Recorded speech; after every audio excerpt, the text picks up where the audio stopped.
This year, it certainly has got an increased footfall in terms of the visitor numbers, but also we're seeing a lot more sponsors, bigger sponsors that are coming along with the SMEs. So the conversations are all around the surveillance aspect, the commercial aspect, and the future of flight aspect, which is all replicated with the theatres that we've got. We're showcasing our dedicated high-resolution camera made specifically for drones, and we find this to be the right place to connect with the audience for this camera. We have a huge experience during these last 2 years in Ukraine, and we want to share this experience. We choose London because it is the center to meet correct people from all the Europe. We have developed for disaster relief a flying cardboard box.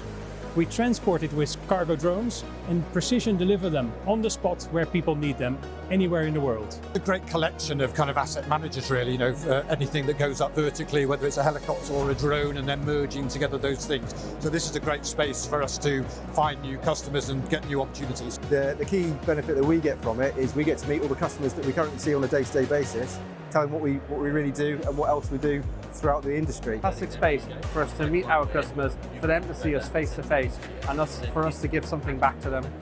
It's been much more successful than last year, I think, is because we've had a far bigger footfall and definitely a big uptick in the number of people that are interested in our particular solution. This is an emerging industry. It's projected to be a $35 billion industry. Coming to this kind of events always makes me feel like I can meet the people from the same industry and we can exchange some details, and in the future we might work together. Certainly, it's now an event that's at the pinnacle of the future of flight, and it's established in everyone's annual calendar where they have to be here one way or the other.